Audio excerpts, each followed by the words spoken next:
everything hurts.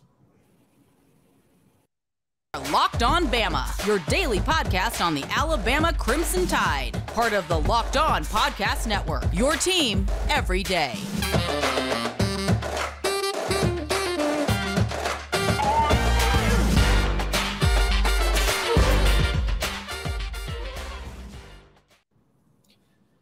Hey, everybody, and welcome back into Locked On Bama. Luke Robinson, that's me. Jimmy Stein, that's him. Jimmy, I hate basketball and all things associated with it. How do you feel? I probably won't watch basketball today. I'm still trying to. Well, I might.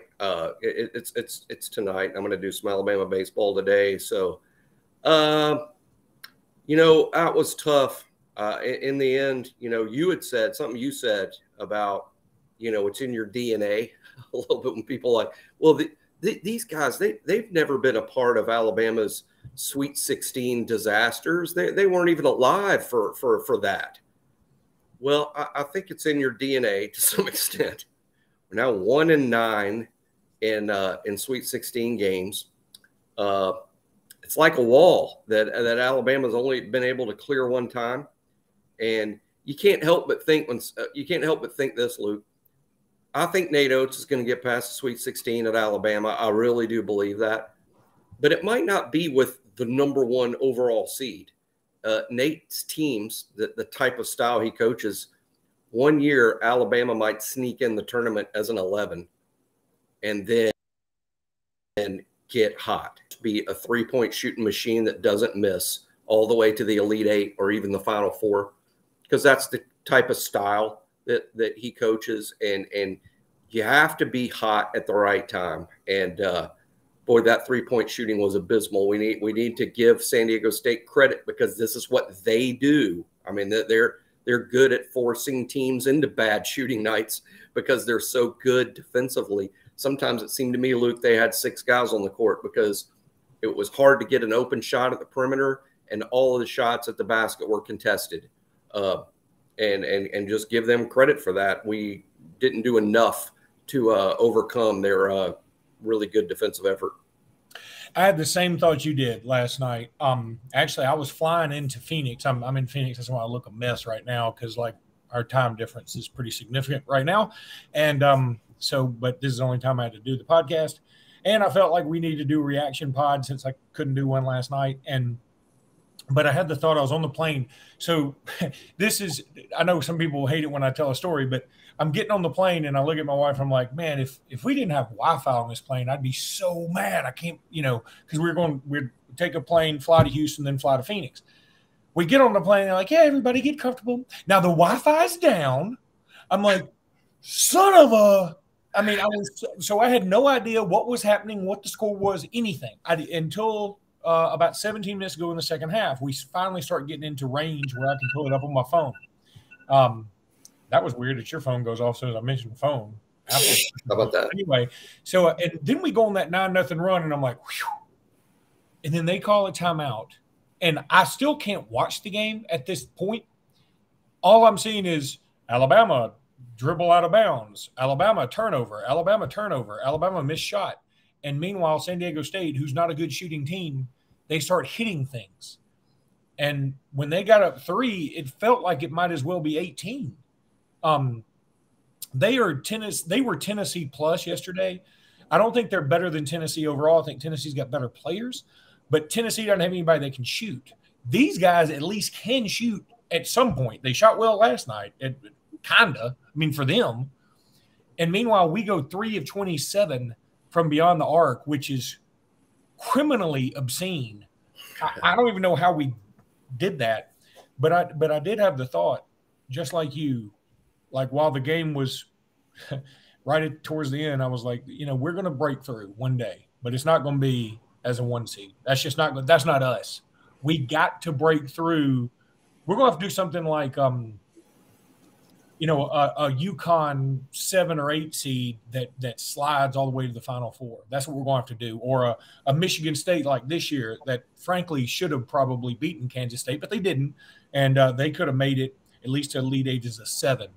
I mean, we have I'm not making any excuses. San Diego State beat us, so I want to be clear about that. But I'm trying to figure out the reasoning. Like, is it because of our youth? Is it because we're inexperienced? Is it because of Alabama's DNA? Is it because of Alabama's history? Is it because Louisville is cursed? I don't know. But I just I don't think the refs did anything yesterday that was bad. I mean, that I can tell. Again, I didn't get to see it all.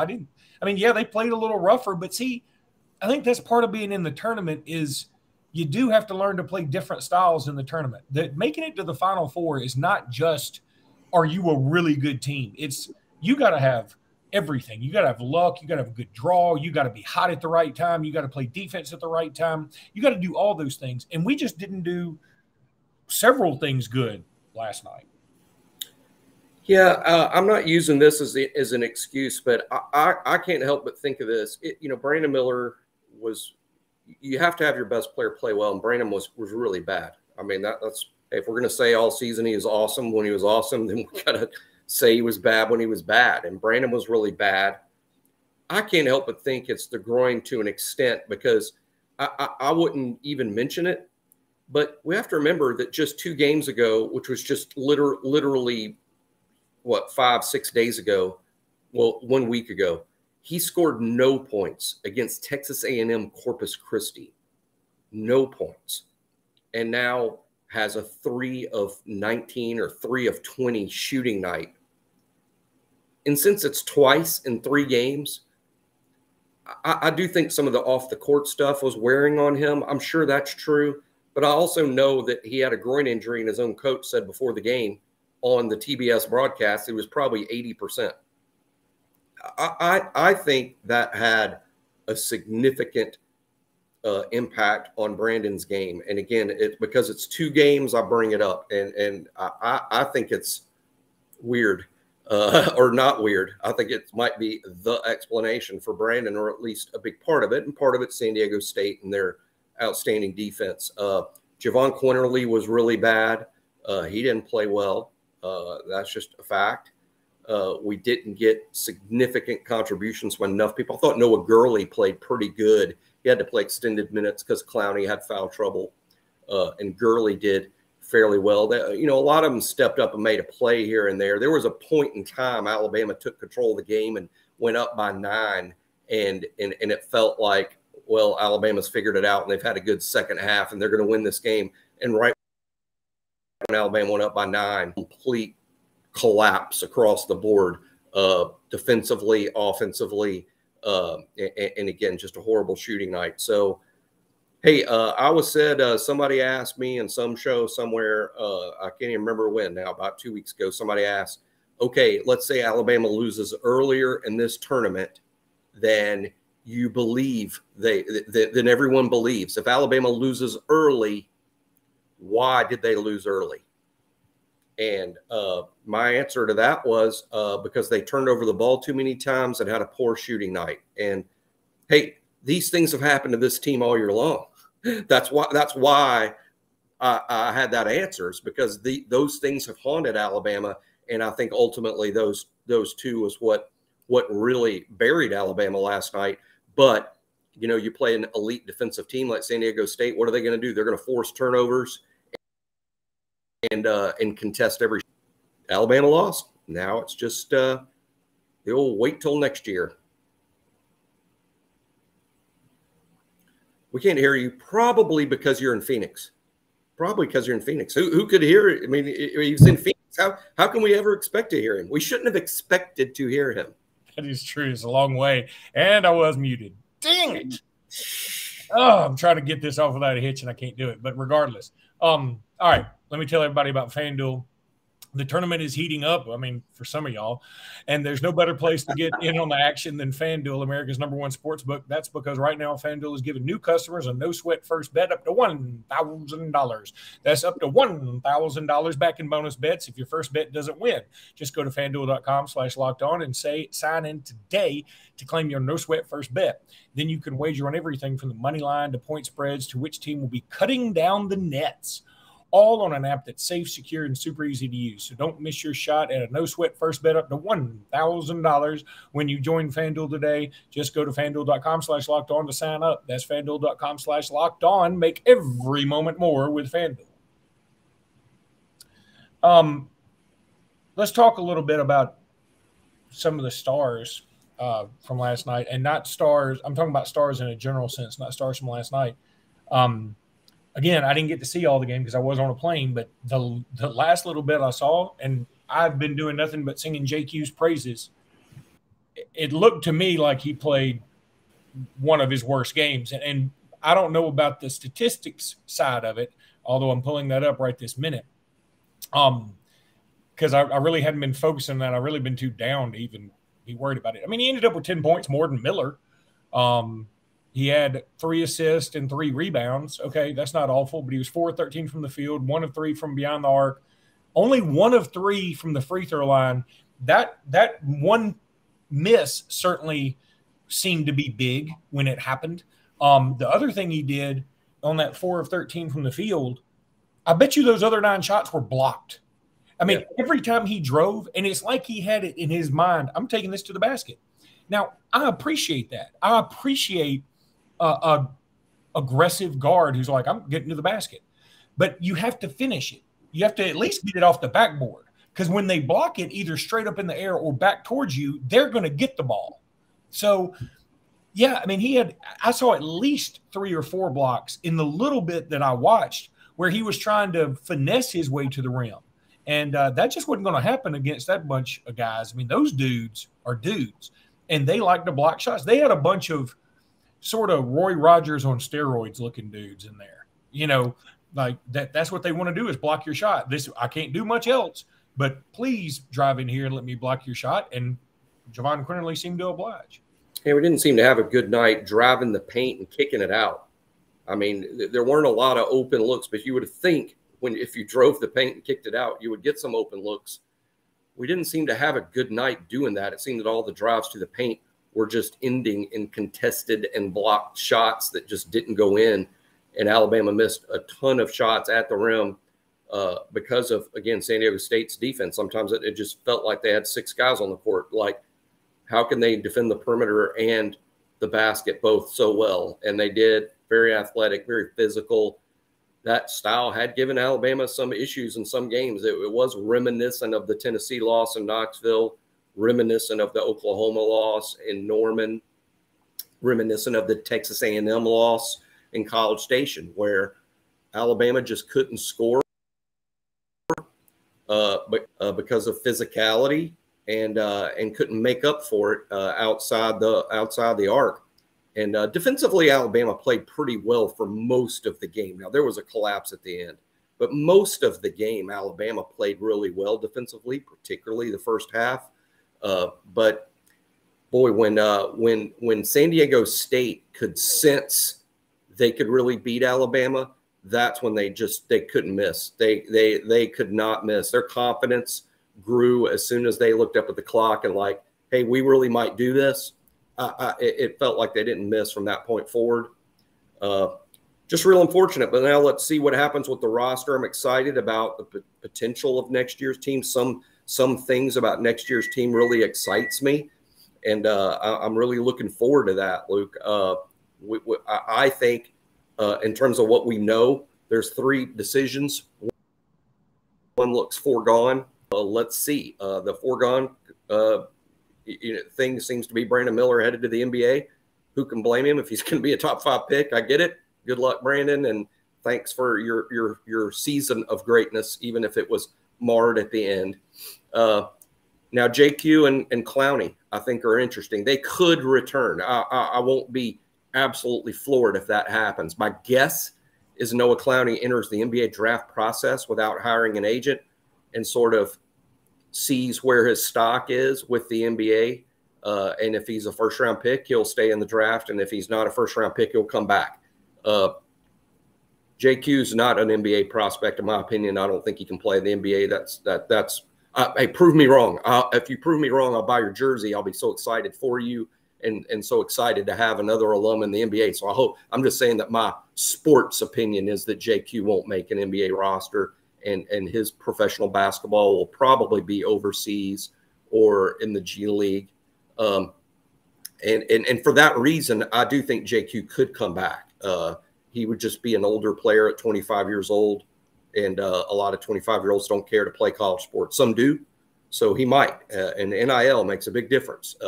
In the old days, I would tell you 100% chance he's not coming back. But now in NIL, maybe he might. And even though he played so poorly in the last game, I would certainly welcome him back with those years of experience and his age and maturity. I would welcome him back with 3 open arms because he would be a big help. But I guess we see what happens. Okay, stop. That's the creepiest thing you've said on this podcast ever. 3 open arms is gross. It is. I said it. I was trying to do my usual exaggeration, but as I said it, you needed to either go with 4 or something like, because when you say 3, that sounds like that. Yeah, that's right out of Joe Biden rubbing Adams family niece's shoulders kind of thing. It was the Adams family. But anyway, not to get political. Nobody get mad. Trump can massage your niece's shoulders too. I don't care. Anyway, no, I'm with you. And I would like to see JQ act. I mean, I know a lot of people right now, the visceral reaction is, hey, JQ, thanks for all you've done, but see you later. I'm not really that way. I'm willing to give this a little bit more time and say, hey, I'd be fine if he came back. I mean, because I still think he's a really good player. I still think that he can do better, and I don't think he wants to go out like this. So I think we can do a little better. Here's what bothers me, and I want to keep the last segment positive because I want to rehash what we've done this year, and I want to end it on a positive note and then wrap up basketball. We can be done with basketball after this next segment. And everybody has been asking me about, hey, y'all talk more football. Well, we're about to talk a boatload of it. So from this podcast on is football. But this last segment's going to be positive. But what I want to say about this is what I hate about this exit is in the Sweet 16 is it seems to nullify in a lot of people's minds what we've accomplished this year. Now, we're going to go over what we accomplished in the next segment, so no need to do that right now. But what I'm saying is the reaction during social media immediately after the game and hours after was, you were the number 1 seed and this as far as you can get. And I was like, yeah, but like being the number 1 seed is a good thing. And I hate that basketball has been boiled down to it's all about what you do in March and has nothing to do with anything else. Because that's been the problem with college basketball is we need more importance on the, winning a conference championship. That should be celebrated. Winning a conference tournament, if you have one, that should be celebrated. Anyway, that's just me. Maybe I'm nitpicking, but I even talked about this. It's not just about Alabama. I talked about this with Matt Painter in Purdue. I think the criticism of him is unjust, and I think that it's sucky that he ran up on Fairleigh Dickinson. If he plays probably any other 16 seed, they win. It's just that particular game, Fairleigh Dickinson was on fire and playing their game and doing their thing, and Purdue just wasn't on their game. So anyway, let's go ahead and take another break. When we come back, I do want to talk about some positives. All right, Jimmy. So let's remind everybody. Were we picked number 4 or number 5 in the league coming into this season? I would guess 5. Yeah. I don't remember there being sky high expectations. I mean, ranked around 20th in the nation type stuff, which is good. But I think we've been ranked the entire year. If not, it's really close. Like we're going to end up ranked in the top 10, maybe even in the top 5 at the end of the year. Mm-hmm. We won the SEC. We swept Auburn. We swept Vanderbilt. We swept Arkansas. These are teams we normally don't sweep. We swept. We didn't sweep it. Did we go to LSU? We didn't go to LSU this year, did we? I think we did. Yeah, I think did we? We might have. Let's just say we did. If we did, we would have won. Well, we only played them once. If we only played them once, we still swept them. So if we played them down there, we would have won. Yeah. So we got the SEC Player of the Year and the SEC Freshman of the Year, 2 first-team All-SECers, 1 consensus All-American, National Freshman of the Year, made it to the Sweet 16, Yes, we're 1-9 in Sweet 16s. I don't like that either. I don't like it. But you got to keep getting to the Sweet 16 to make it beyond that. So let's also say this, that I think this Sweet 16 trip might have enough young dudes who can be there for the next couple of times. I mean, I'm going to go ahead and pretend like this program's in a place where we can expect to make Sweet 16 on a more consistent basis. And we have, assuming that we don't have a lot of transfers, and that's a big assumption in this day and age, but you got the Ryland Griffins and the Bradleys and, some of these other younger cats that, maybe they'll know a little bit more about playing in a situation like this. Ryland Griffin, I think, fouled somebody when we cut it to 2, and we could have just played defense. I don't know why. Was that purposeful? What the heck was that about? It looked purposeful, and I didn't like it either. I didn't think it was the right thing to do at all. Do you think he forgot time and space there? Like, he is a freshman. Situation? That it does sound something like a freshman would do, and he is still a freshman. So I think that's possible. But yeah, I thought it was a key moment in the game for sure, and I didn't like the decision, whether it was from the bench or Ryland's F decision, F-. Yeah, I'm with you on that. But again, and next year we're going to have another tough schedule. I don't know exactly who's all going to be on it yet. I have heard some potential rumblings of things I'm not comfortable throwing out there, but I think we're going to have another tough schedule. We're going to be right in the mix of things again. No, we're not going to have Brandon Miller. And I hate that but frankly, in a way, we didn't have Brandon Miller as much as we want him this year because everything swirling around him kept us from enjoying it quite as much as we probably should have. 100% true. Yeah. 100% true. And, like you can't even really celebrate his 41-point performance against South Carolina all too terribly much because everybody loved to say Brandon Miller and then comma, but blank, blank, blank. And right. That's just a horrible way to remember him. He's better than that. He deserves better than that. But overall, incredibly positive year. I think things are on a positive trajectory. I don't think this program will take a step back. We've got a nice signing class coming in. It's not as good as this last class. It's just not. But that's okay because some of those dudes from that previous great class are still going to be here. They'll be more experienced. We probably will hit the transfer portal to some degree and go maybe try and get somebody with some experience. I would love to see somebody come in who's a little bit of an enforcer. I don't want somebody dirty like the Plavich guy for Tennessee who just knocks people to the floor for no reason, like in the handshake line. But I want to see somebody that the team can sort of get behind, like that's our bully. I don't want him playing dirty, but I want him playing strong. And I wouldn't mind having a dude like that, even if he's not the best shooter in the world. San Diego State had a couple of them.